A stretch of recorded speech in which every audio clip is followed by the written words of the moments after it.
TPCSI fans, you want to revolutionize your sports investing habits? Allow me to tell you about WagerWire. WagerWire is an app that helps you become a superior bettor by allowing you to sync all your sports books and track all your bets in one place. See your current action, your betting history, and stats. You could also sign up for sports books and collect bonus offers. Follow them at WagerWire on X, as it's the best account on the platform. Head to App Store or Play Store now and search WagerWire and download the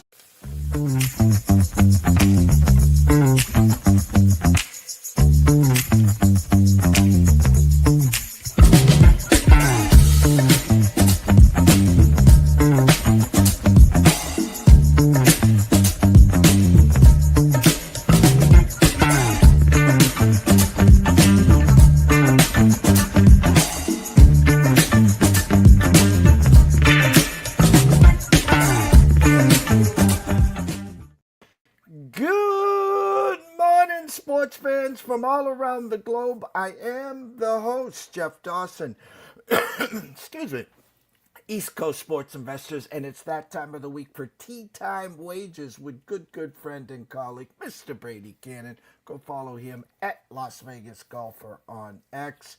As we're at Jack's Place, the Memorial Open, and a big boy course, almost 7,600 yards. A signature event here, and excited to break down this event. I got my Jack Nicklaus, as my dad would say, shirt on, so super fired up here to talk some PGA golf with Mr. Brady Kannon. First and foremost, a shout out to our proud sponsors and partnerships. It's WagerWire. Head on over to Google Play, download the app, it is free. AtlantaSteaksAndSeafood.com.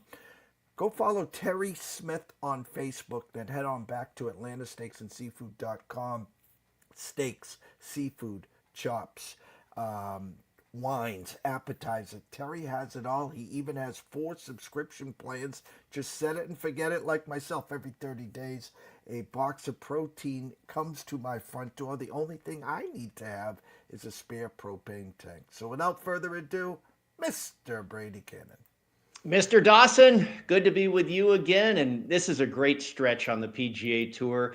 It started really with, I want to say, okay, let's go back to the Byron Nelson. Not necessarily my favorite tournament in the world, but we start with the legend himself, Byron Nelson. Scotty Scheffler becomes Scotty Scheffler again and dominates. Then we go into, the Truist, which was really cool to see a new golf course. Then we go to the PGA. Scotty is Scotty again. Then we go to Hogan's Alley. And now we're at Jack's Place. So you have the Nelson, the Hogan, the Nicklaus. Next week, we go to Canada for their National Open. And then it's the U.S. Open. And then we're a month away from the British. And in between there, you've got the Scottish Open. So, it's like, national championships for these countries, left and right here, the legendary trifecta, good stretch of golf. And the 7th of 8 signature events this week, the Memorial, always one of the best.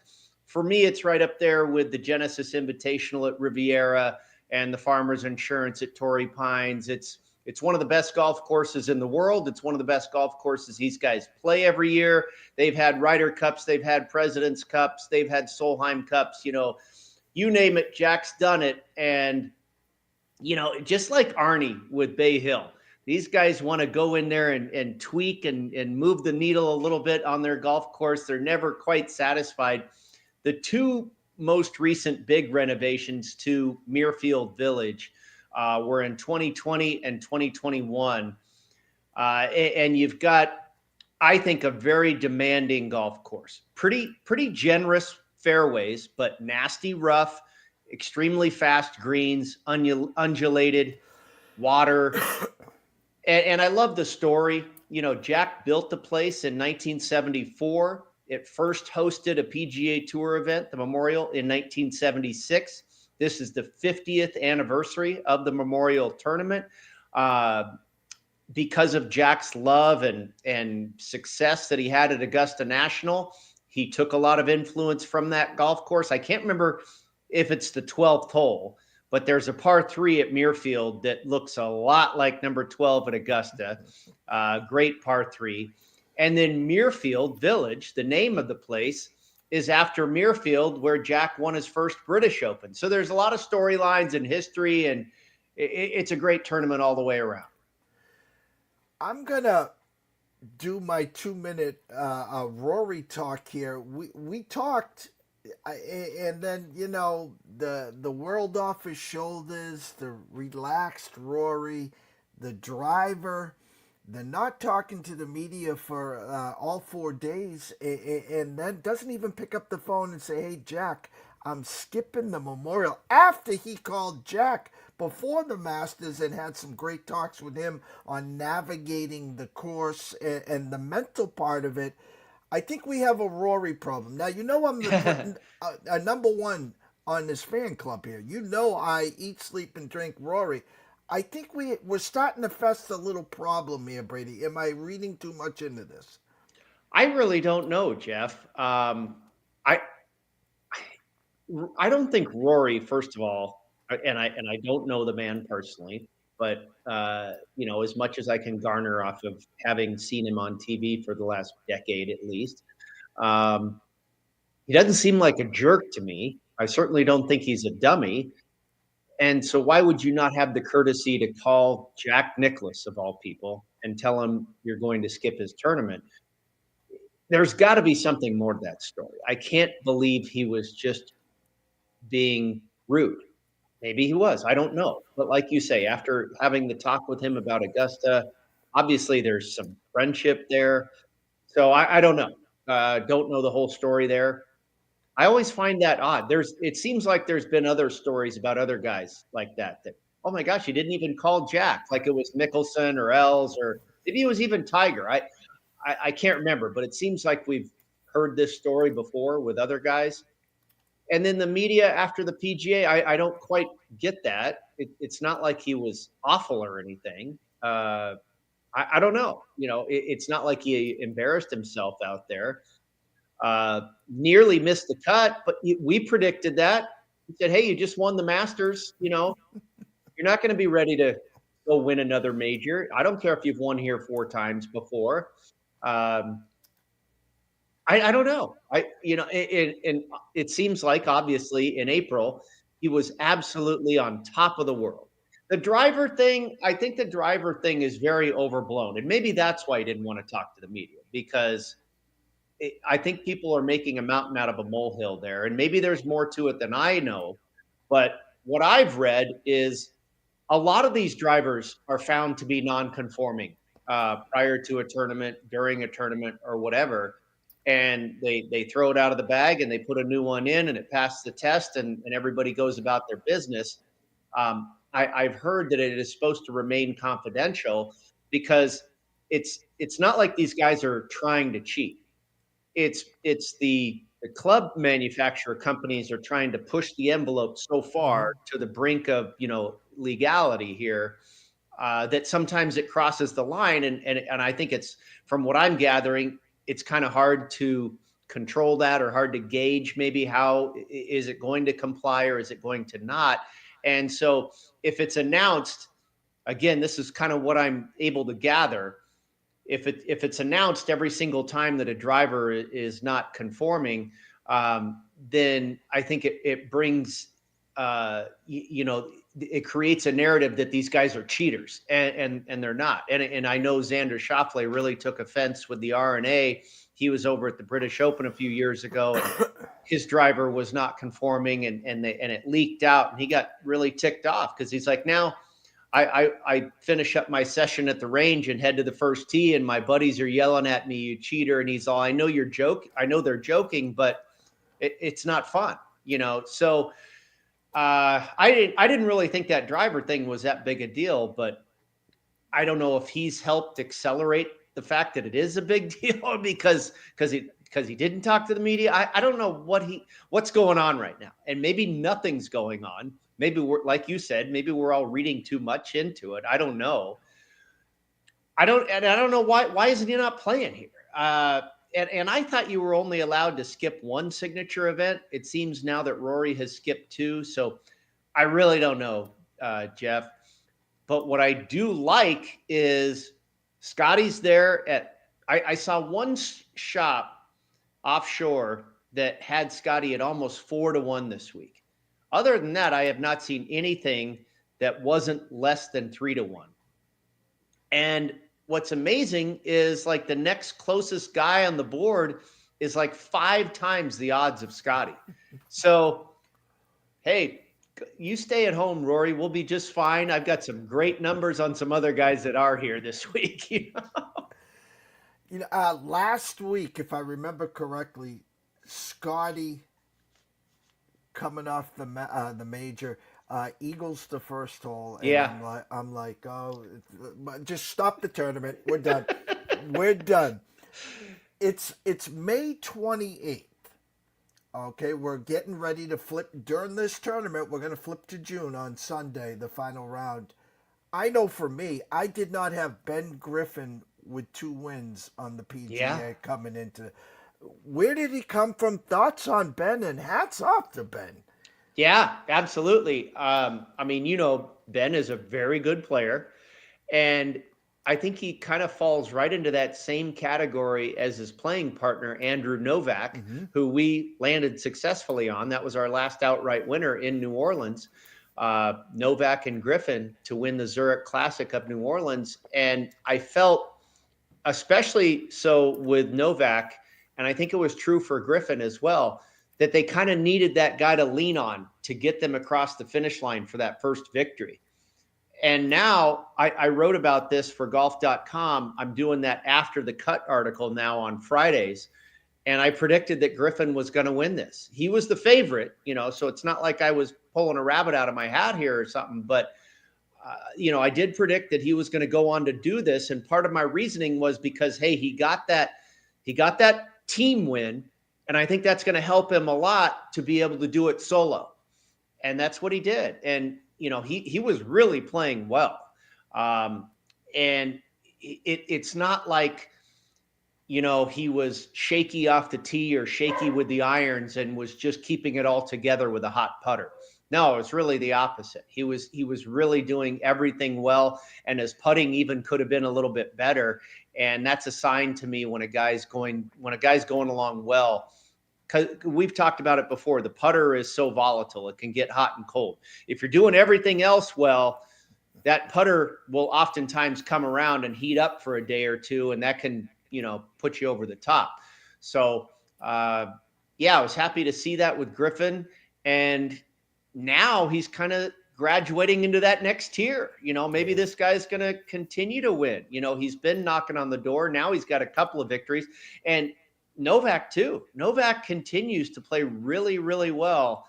I haven't been on him. I haven't been on he or Griffin since they won in New Orleans, but both those guys are having fantastic seasons. I'll tell you, I mean, if you could go back to January and you start to do your season previews on who are some guys to bet on in 2025, Ben Griffin, Andrew Novak, and Sepp Straka would have been 3 pretty good predictions. No, spot on there, and Strapka getting some play this week as well. The Memorial Tournament, May 29th through June 1st, Muirfield Village, Dublin, Ohio Golf Club. Par 72, as I said in the intro, 7,569 yards. A big boy course, horses for courses. As you were putting your data together, correlated courses, what did your eyes see? Yeah, it's a little bit of everything here at Memorial Muirfield Village.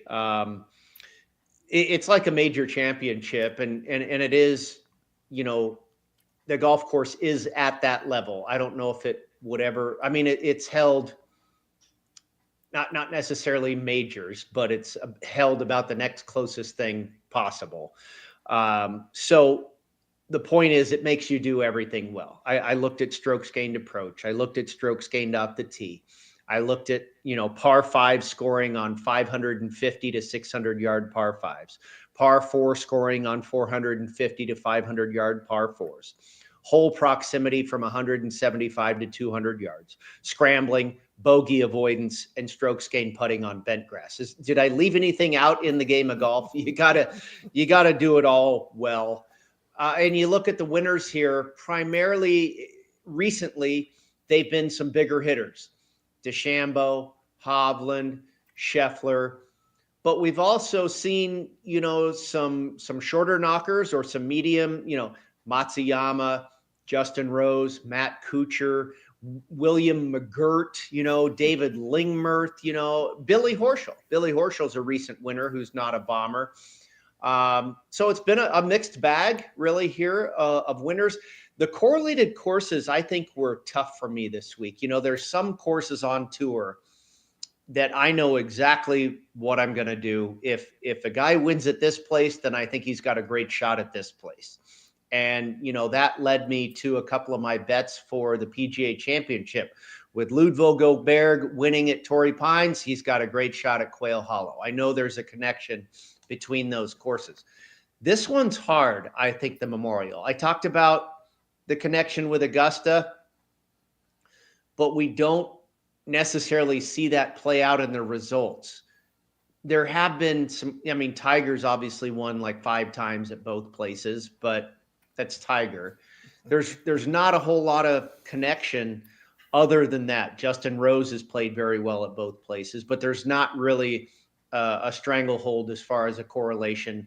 I can't find one anyway. One course, a couple of courses where I saw a great deal of crossover success. The Concession. The Concession is a course in Florida that Nicklaus designed. I think it was with Tony Jacklin. And it was, I think, a Ryder Cup where they decided Nicklaus, being the gentleman that he is, gave Jacklin the putt. He conceded. And it was a famous historic thing, and they tied the match or something like that. So these guys got together and designed a course that they called the Concession. And if you remember, in 2021, they held a WGC workday when we had the WGC championships, kind of like the signature events now. They held one at this course, the Concession. And if you look at that leaderboard, there's a lot of names that have had success at the Memorial. Colin Morikawa won, and he held off Victor Hovland, Billy Horschel, and Scotty Scheffler. So that one made a lot of sense to me. The other one that I don't know if there's a whole lot of similarity as far as the layout and everything, but you've got the Nicklaus design as the common denominator. You look at the PGA Championship at Valhalla last year. That leaderboard looks like a past history of Memorial success. Morikawa in the final pairing, DeChambeau runner-up, Hovland, what did he finish? 3rd. Justin Rose was top 10. Justin Thomas was top 10. Shane Lowry. The Valhalla leaderboard was all kinds of Memorial success. So there's got to be something there with the Nicklaus, similarities in design, I guess. And then I looked at TPC Potomac, Innisbrook, where they play the Valspar, Eastlake, where they play the Tour Championship, TPC River Highlands, and TPC Twin Cities. Like I said, I think it's hard to find something that is really similar to the design of the Memorial, but you can find some. I think Innisbrook makes sense. We've seen some bombers win there. We know you have to be somewhat accurate off the tee as well. It's just a mixed bag. And I think the Memorial is kind of like that. Like you gotta. I've seen some people say that don't even bother handicapping the work off the tee because accuracy or length doesn't matter. But I still think you got to have both. You got to have both. And then iron play. We know Jack's going to focus on iron play. We know a Jack golf course is going to be a second shot golf course. And then these greens and the putting and scrambling. So I think it's hard to land on one course. I think the strongest two for me this week were Valhalla and the Concession. But that's pretty much it as far as the skill sets and the correlations. Well, the Scotty right now plus 280 in some shops. As you said, Xander plus 1600, Morikawa plus 1600, JT at plus 1800, Patrick Cantlay plus 2200, Mr. Oberg at plus 2500, and the list goes on from there. Victor at 2800. We're going to lead you to the tee box and your outrights. Yeah, you mentioned Cantlay. I believe Patrick Cantlay has had more success on Jack Nicklaus courses than any other player in the world, maybe, certainly on the PGA Tour, I think in the world. And a guy that's right there with him is Colin Morikawa. And that's where I started. Morikawa, it's been a minute since we've landed on him for an outright because he hasn't won. He hasn't won in the United States since 2021. And oh, by the way, that was at the concession, that we just mentioned. He's also won here at Muirfield Village. If you remember in, the weird COVID year, we played this golf course in consecutive weeks. They had like the workday tournament, and then we came back the very next week for the Memorial. Well, Morikawa won that workday event at Muirfield. He's also finished runner-up there twice, including last year. And if you look at the last 36 rounds, he is sixth in this field for strokes gained tee to green. So the guy, it's kind of like, it seems like I'm finding these guys that I figured would probably be popular this week. And I saw at BetMGM that Colin Morikawa is second. He's number 2 in the highest ticket count this week, which I don't like to be with the popular guys, but it was Bryson DeChambeau at the PGA Championship. I said he just makes way too much sense for this golf course. It was Daniel Berger last week at Colonial. I said he makes too much sense for this golf course. And this week it's Morikawa. I'm sure he's going to be popular, but he's done so well here in the past. And a nice price. I was able to get him at 18-1. And again, thank you, Mr. Scheffler. I appreciate allowing us to get Colin Morikawa at 18-1. I don't think 16's that bad either. So went with Morikawa. We'll see if he can find himself a winner's circle once again. And then I went with Justin Thomas. Go back to 2020 when Morikawa won here at Muirfield Village. He beat Justin Thomas in a playoff. And Thomas has been red hot, as you know, Jeff. He's had 3 runner-up finishes this season, 2 in his last 5 starts, as well as a win at the RBC Heritage.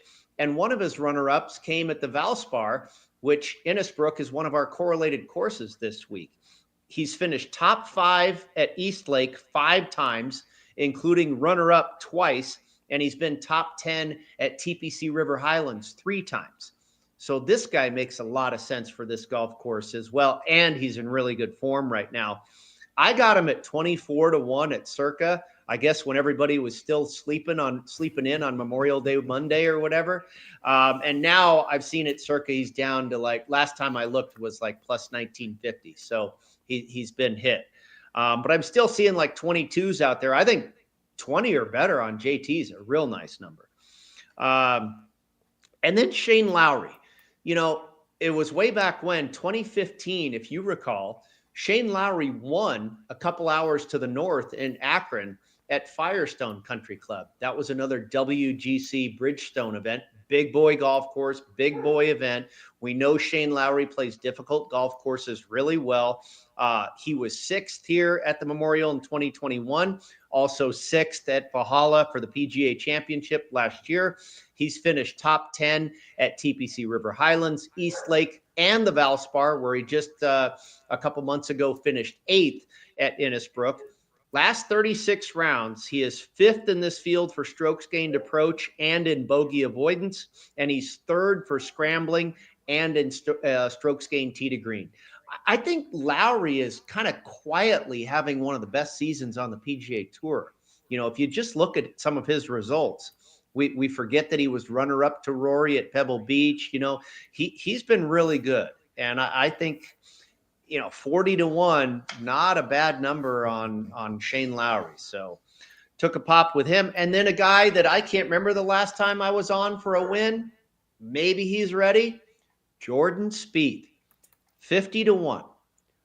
Of his 13 PGA Tour victories, one has come at the Travelers at TPC River Highlands, one has come at the Valspar at Innisbrook, and another has come at Eastlake for the Tour Championship. 5 top 20 finishes here at the Memorial. In addition, 3 top 7 finishes.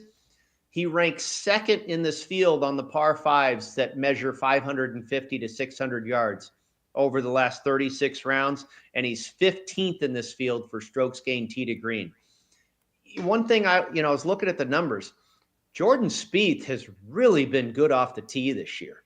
He's like around 50 something on tour for distance and around 80 something on tour for accuracy. So the total driving is really good for Spieth right now. We've seen his short game before when he's at his best. If he finds that short game this week, he might run away with it. So if you look at Spieth's results too, he's starting to warm up quietly, and we're still getting him at 50-1. I almost pulled the trigger on him for the U.S. Open. I don't think he's ready for a major just yet. But this guy, man, I'd love to see him find the winner's circle again. It's been a few years for him as well. Bobby Mack, Robert McIntyre at 80-1, made a nice run last week at the Charles Schwab, finished 6th. And in that tournament, he was 9th in the field for strokes gained approach and 5th for greens in regulation. Last 36 rounds, he is 9th in this field for strokes gained off the tee.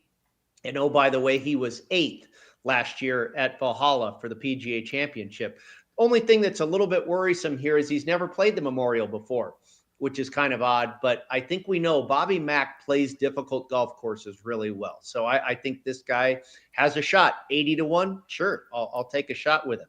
And then finally, a triple-digit bomb, Bud Colley at 100-1, who's really having a remarkable season. We know he had the nearly fatal car wreck many years ago. It took him a long time to recover, and now here he is playing professional golf again. And not only that, but doing it at a very high level. He has finished top 6 4 times this season, including a 3rd place finish last week at Colonial and a 4th 2 months ago at the Valspar, again, one of our correlated courses. He is one of the tops on my board in the stats this week. He ranks 17th or better in this field for every number I looked at this week over the last 36 rounds. He's 9th in scrambling, 11th for strokes gained tee to green, and 2nd in hole proximity from 175 to 200 yards.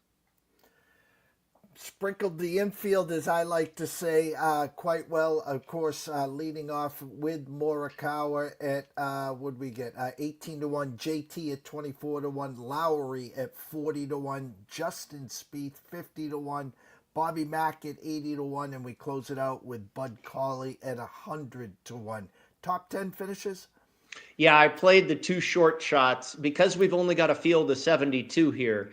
The top 20 finish price on Thomas and Morikawa was, like minus 150-ish, minus 180, something like that. So I played them for top 10. I played JT and Morikawa for top 10. Played everybody else, Spieth, Lowry, Colley, and McIntyre for a top 20. And then a couple of head-to-head matchups as well, Jeff. Ricky Fowler, who, again, look like I talked about with Spieth. Look at Ricky Fowler's results as of late. Guy's playing pretty darn well. 2 top 20s in a row, I believe, at the Truist, the event before the PGA in Philadelphia.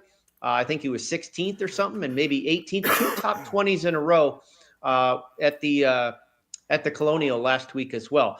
Minus 115 over Wyndham Clark, who we know just continues to struggle, and he could break out at any minute. He's got that type of talent, but I like the current form with Fowler, who's had great success at Jack's place. He's got a special connection with Jack, so I like Fowler this week. I really like the current form. I think it's also telling you something when the book has him as a slight favorite over Wyndham Clark. And then Mackenzie Hughes, I thought this was odd. Mackenzie Hughes at plus 115 over Christian Bezuidenhout. Bezuidenhout I saw is a very popular pick this week. He finished fourth here in this tournament last year. As far as I know, that's about all he's done, and everybody's thinking he's going to, go win it this time around. I mean, he's a good player, but in my mind, Mackenzie Hughes and Christian Bezuidenhout are about dead even, and you're going to give me plus 115. So I took that one. Hughes over Seabez and Fowler over Clark in head-to-head matchups for the full tournament. Well, as always, everyone knows where to follow you here, Brady, at Las Vegas Golfer. This spot of the segment here, we kind of flip it over to you so they can you can tell everyone, A, where to find your written work, and of course, B, your schedule for the Sports Grid. Yeah, go check out golf.com. You can read a little bit more about the outrights and get the full details there. And I mentioned a little earlier, I'm also doing an After the Cut article now at golf.com where we get half the tournament under our belt and then we make predictions heading into the weekend. And I've been pretty darn good on those in my fourth week now of doing it. The first week, I nailed Harris English at the PGA. We were on him pre-tournament and at the halfway point. Last week, I had Ben Griffin to go on and get it done. And I'm trying to remember who I had the week before.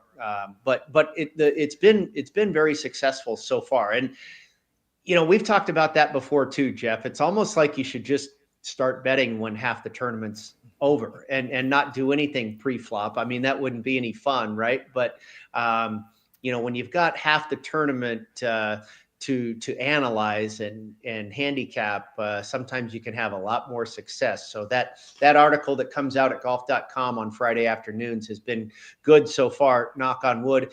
I'll be on the grid later tonight at 7:30 Eastern and then again at 10 p.m. Eastern, and working both days this weekend, Saturday and Sunday evenings with my friend Adam Kaufman, and maybe we'll see Mr. Dawson on there making an appearance. Brady, we can't thank you enough. Busy times ahead. Best of luck this week. We'll catch you on the Sports Grid, of course, tonight. Hope to catch up with you potentially on Sunday with Adam. Send him my regards, and we'll catch up soon. Sounds good. Thank you. Brady Kannon, go follow him at Las Vegas Golfer, and of course on the Sports Grid. Make sure you check out all his written work as well. One of the best in the business, great friend and colleague. Blessed to have him here. Year number 3 already with ECSI. Quick commercial break and we'll wrap it up. Stay tuned. Welcome to Good Food. At Atlanta Steaks and Seafood, you'll find the highest quality meats from a variety of delicious cuts. Tomahawks, salmon fillets, ribeyes, and plenty more to choose from. With an easy-to-use mobile-friendly website, selecting your pick of meat is made quick and easy. And don't forget, worrying about your dinner is a thing of the past. Check out some of the amazing subscription packages that Atlanta Steaks and Seafood has to offer. Fresh steak and seafood straight to your door. Order online at atlantasteaksandseafood.com. 12:30, about 45 minutes from now. Scotty Webb back for MLB talk. Some afternoon day baseball, of course. We'll go over today's schedule with him. What's going on with the Red Sox? I have some choice words at this point. It's time, and I'm surprised I'm going to say that. I'll save it for 12:30 when Scotty comes back, of course. Go follow Brady, of course, at Las Vegas Golfer. Catch him on the Sports Grid. I'll be on Sports Grid tonight, 8:32 in-game live with Scott Wetzel and maybe Dave Sharapan. I don't know if Dave's back yet. So from myself, Jeff Dawson at EC Sports Investor, one and only Mr. Brady Kannon at Las Vegas Golfer. We wish everyone a blessed afternoon. We'll see you in about 45 minutes. Stay tuned.